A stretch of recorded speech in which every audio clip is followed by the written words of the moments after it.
Welcome back, truth seekers.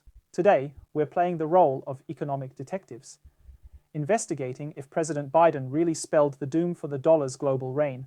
Get ready for a whirlwind of facts, fictions, and a fair dose of fun. First up, the Petrodollar Agreement. After 50 years of tying US dollars to Saudi oil, this deal expired under Biden's watch in June 2024. This is crucial because it anchored global oil trade to the dollar, maintaining its strength in international markets. What happens when such a foundational agreement ends? Experts argue it could weaken the dollar's dominance. Without the exclusive tie to oil, the dollar could face competition, as countries might choose other currencies for trade. Now let's talk BRICS, nations wanting a piece of the currency pie. Countries like Saudi Arabia and Mexico are eyeing this group. Joining BRICS might mean these countries are looking to diversify away from the dollar, challenging its supremacy. In March 2022, whispers in the financial corridors suggested Saudi Arabia might start cozying up to the yuan for oil sales. This move signals a potential shift, as the yuan could become more influential in oil trades, traditionally dominated by the dollar. However, while the petrodollar agreement's end and yuan's potential rise are true, the immediate threat to the dollar's dominance might be overstated. The dollar remains a heavyweight due to its entrenched role in global finance, despite these changes. These are all premises from the Gateway Pundit. The initial argument suggested that the expiration of the petrodollar agreement, premise 1, directly led to a weakened global dominance of the US dollar, premise 2, increased interest in the BRICS alliance, premise 3, and Saudi Arabia's consideration of the yuan over the dollar, premise 5. It was then inferred that this interest in BRICS would challenge US dollar dominance, premise 4, and the potential yuan acceptance would further diminish it, premise 6. These premises were used to support the hypothesis that President Biden's actions or inactions directly caused a decline in the global dominance of the US dollar.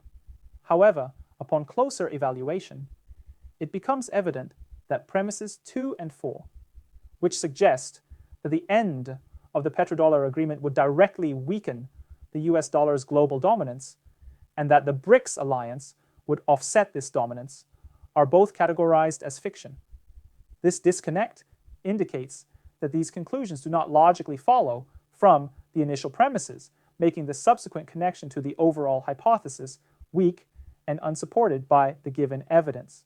Let us continue our detective work into the saga of the petrodollar and the fate of the US dollar. Let's start with some logic puzzles. Did Biden's decisions directly doom the dollar? Well, that's a bit of a leap, a classic non sequitur fallacy. Just because the petrodollar agreement ended on his watch doesn't mean it was all his fault or that the dollar's doom is imminent. This shows us that jumping to conclusions without solid connections isn't the way to analyze complex economic issues. And then there's the slippery slope. Assuming that one action, like ending the agreement, will inevitably lead to the complete fall of the dollar. It's like saying, eating that last cookie will definitely ruin your diet forever. This reminds us to avoid assuming a single event can dictate large-scale economic trends without considering other factors. The post hoc fallacy is also at play here. Just because the petrodollar ended and other countries consider using different currencies doesn't mean one caused the other. It's crucial to differentiate between correlation and causation in economic discussions. Now, let's broaden our view. The weakening of the dollar isn't just about Biden or the petrodollar, it's about shifts in global economic alliances and the increasing reconsideration of local currencies. This is a complex game of economic chess with multiple players, not just a duel between two. Finally, this isn't just about Biden or the US. The trend towards de-dollarization has roots that stretch back before any current policies. Understanding this helps us see the bigger picture of how global finance is evolving beyond just one nation's decisions. In conclusion, our thorough analysis shows that while President Biden's administration has influenced some aspects of US economic policy, the larger trends towards de-dollarization and changes in global currency dynamics were already in motion, with 7 truths supporting, 2 fictions refuting, and 4 additional truths challenging the doom narrative.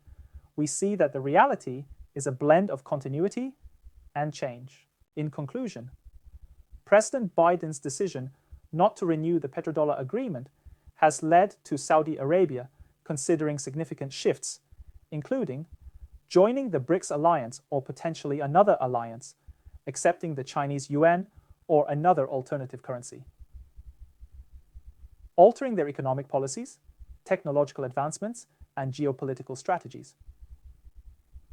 While the expiration of the petrodollar agreement and the formation of the BRICS alliance do not immediately threaten the dominance of the US dollar, the adoption of the Chinese yuan and changes in economic policies, along with technological and geopolitical developments, are contributing factors to the weakening of US dollar dominance.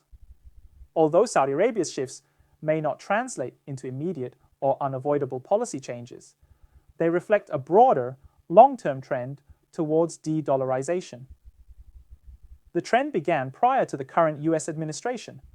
However, President Biden has not only failed to reverse this trend, but has further intensified it. Thanks for joining us on this enlightening journey. We hope you found this series as fascinating as we did. Don't forget to discuss, debate, and share your views in the comments below. Hit that subscribe button for more deep dives into the world of economics and beyond. Stay curious and informed, everyone. Until next time, keep peeling back the layers of the economic onion.